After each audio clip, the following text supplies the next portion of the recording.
أعوذ بالله من الشيطان الرجيم. بسم الله الرحمن الرحيم. كلا لئن لم ينته لنسفعا بالناصية ناصية كاذبة خاطئة فليدع ناديه سندع الزبانية كلا لا تطعه واسجد واقترب. محترم بھائیو، عزیز بزرگوں، گزشتہ 2 دنوں سے بات چل رہی ہے کہ اللہ تبارک و تعالیٰ نے 2 طرح کے انسانوں کو پیدا کیا ہے. بعض لوگ وہ ہیں جو قرآن کے بتلائے ہوئے طریقے کے مطابق چلتے ہیں. قرآن نے زندگی گزارنے کا جو پروگرام دیا ہے، قرآن نے زندگی گزارنے کا جو طریقہ بتلایا ہے، اس طریقے کے مطابق چلتے ہیں. تو اللہ تعالیٰ ایسے بندوں کو محبوب رکھتے ہیں، ایسے بندوں کو اللہ تعالیٰ پسند فرماتے ہیں. کچھ لوگ وہ ہیں جو قرآن کے بتلائے ہوئے پروگرام کے خلاف چلتے ہیں. قرآن نے زندگی گزارنے کا جو سلیقہ اور طریقہ اور اصول بتلایا ہے، اس کے خلاف چلتے ہیں. تو ایسے لوگوں کی اللہ تبارک و تعالیٰ کے یہاں سخت سرزنش ہوگی اور ان کی پکڑ ہوگی. اور اسی میں بات چل رہی تھی کہ اس امت کا جو فرعون ہے، یعنی ابو جہل، اس نے نبی صلی اللہ علیہ وسلم کو طرح طرح سے ستانے کی کوشش کی.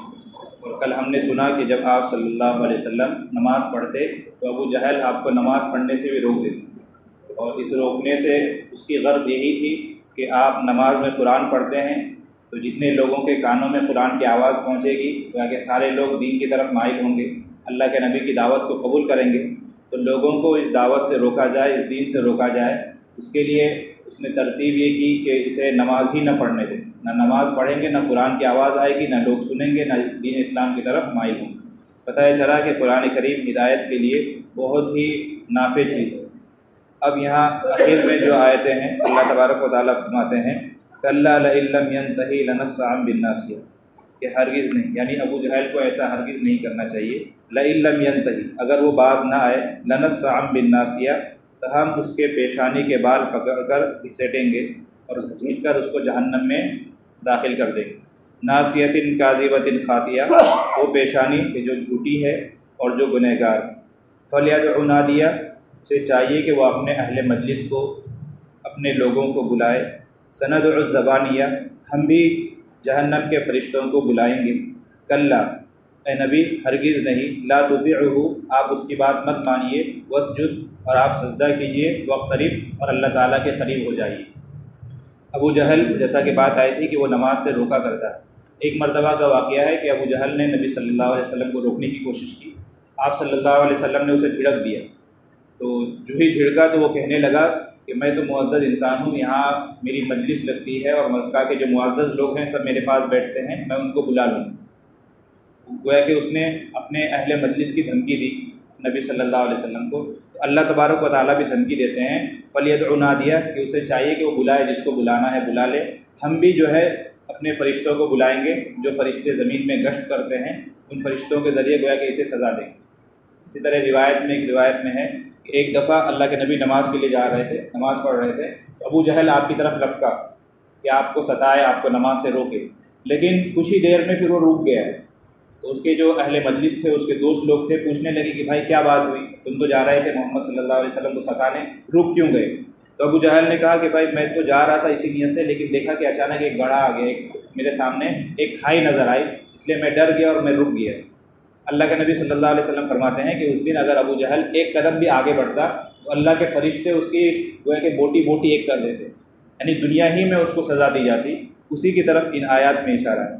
اور آگے اللہ تعالیٰ فرماتے ہیں کلا، اے نبی آپ کو یہ جتنا چاہے ستائے، آپ کو ہر اعتبار سے لوگ روکنے کی کوشش کر رہے ہیں، پاور کے اعتبار سے اور زور و زبردستی کے ذریعے. اسی طرح آپ کو لالچ دے کر، عہدے اور منصب کے لالچ دے کر، مال و دولت کی پیشکش کر کے، ہر اعتبار سے یہ آپ کو روک رہے ہیں. لیکن آپ مت رکیے.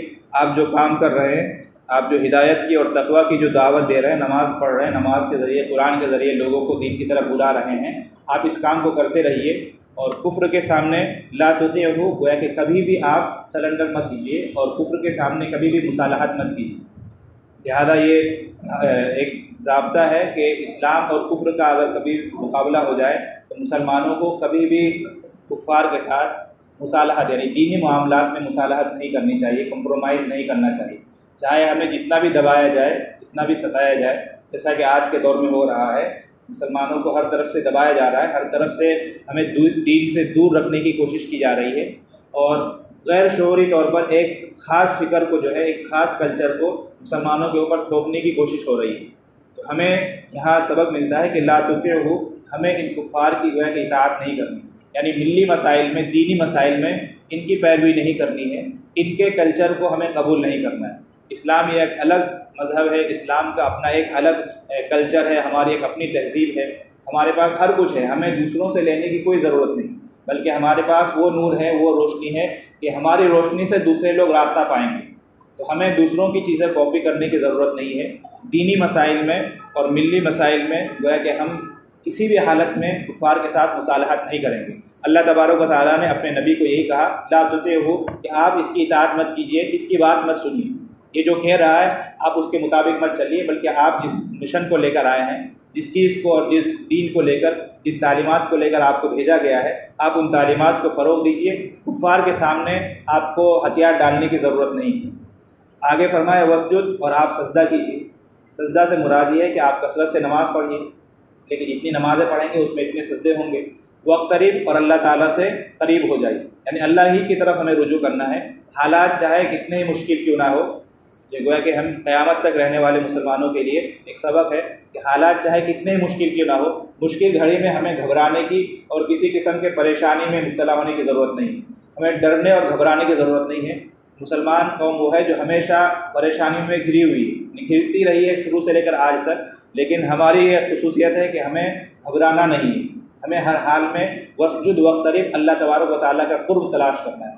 ایک حدیث میں ہے، اللہ کے نبی صلی اللہ علیہ وسلم فرماتے ہیں کہ جب انسان سجدے میں ہوتا ہے تو وہ اللہ تعالیٰ کے سب سے زیادہ قریب ہوتا ہے، یعنی ماتھا جب ہم زمین میں ٹیکتے ہیں گویا کہ اپنے پورے وجود کو اللہ کے سامنے فنا کر دیتے ہیں، تو وہ اس حالت کو اللہ تبارک و تعالیٰ بہت ہی زیادہ عزیز رکھتے ہیں۔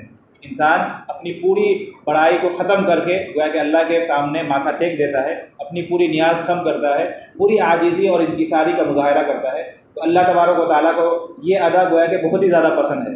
اس لیے حدیث میں اللہ کے نبی نے فرمایا کہ جب انسان سجدے میں ہوتا ہے تو وہ اللہ کے بہت ہی زیادہ قریب ہوتا ہے۔ اس لیے اگر مشکل حالات آ جائے تو ہمیں نماز کی طرف رجوع کرنی چاہیے، جتنی زیادہ ہم نماز پڑھیں گے اس میں سجدے اتنے زیادہ ہوں گے، لہذا اس آیت پر اتنی زیادہ عمل ہو۔ اور آپ نے حدیث سن رکھی ہے کہ نبی صلی اللہ علیہ وسلم کی عادت تھی کہ جب بھی کوئی مصیبت یا کسی بھی طرح کی کوئی چیز، کوئی بات پیش آتی تو آپ فوراً نماز کی طرف رخ کریں، حتیٰ کہ اگر آسمان میں ذرا بادل گرجتا یا کوئی اور بات ہوتی، آندھی طوفان کا مسئلہ ہوتا، تو یہ گویا کہ یہ نیچرل چیز ہے، کامن چیز ہے، لیکن پھر بھی اللہ کے نبی فوراً نماز کی طرف جھکتے تھے۔ تو ہمیں یہ تعلیم دی جا رہی ہے کہ لا تطع واسجد واقترب، کہ کفار کے سامنے ہمیں کبھی بھی گویا کہ اپنے آپ کو ہتھیار نہیں ڈالنا ہے، ان کے ساتھ مصالحت نہیں کرنی ہے، دینی معاملات میں ان کے ساتھ کمپرومائز نہیں کرنی ہے۔ کفر ہے، اس سے نفرت اور بیزاری، ہمیں ہر وقت اس سے بیزاری کا اعلان کرنا ہے، جیسا کہ سورہ کافرون اور سورہ اخلاص کے اندر آیا تھا کہ اسلام اسلام ہے، کفر ہے۔ ان کے کلچر، ان کے تہذیب کو ہم قبول کر ہی نہیں سکتے، ہم مکمل بیزاری کا اظہار کرتے ہیں، اور چاہے یہ لوگ جتنا دبائے، جتنا کچھ بھی کریں، ہم ان کی اطاعت نہیں کریں گے۔ اور دوسری بات کہ اگر ہمیں دبایا جائے گا، ہمیں پریشان کیا جائے گا، تو ہم نماز کے ذریعے اللہ تبارک و تعالیٰ کا قرب حاصل کریں گے۔ اللہ کہتے ہیں وقرب وسجد واقترب، کہ سجدہ کیجیے اور اللہ کے قریب ہو جائیے، یعنی ہم جتنا زیادہ نماز پڑھیں گے، سجدہ کریں گے، گویا کہ اللہ تعالیٰ کا اتنا زیادہ ہمیں قرب ملے گا۔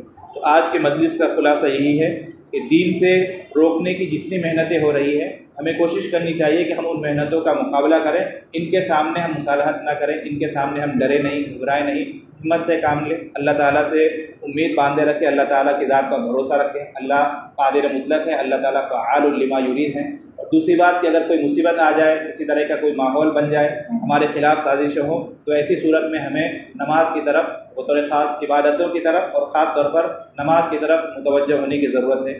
آج بھی اگر ہم نماز کو، 5 وقت کا جو نماز ہے، سارے مسلمان نمازی بن جائیں اور ہر آدمی سر پر ٹوپی رکھنے لگے، داڑھی بھی رکھنے لگے، تو اللہ کی ذات سے امید ہے کہ پھر سے ہمارا جو پرانا وقار ہے، پرانا اسٹیٹس ہے، پھر سے ہمیں مل جائے گا۔ ہماری جو پرانی وقت ہے، جو آج ہمیں ذلیل کیا جا رہا ہے، لیکن ایک زمانہ وہ تھا جب ہمارے نام سے ہی لوگ کانپتے تھے، تو یہ چیزیں ہمیں پھر سے حاصل ہو سکتی ہے۔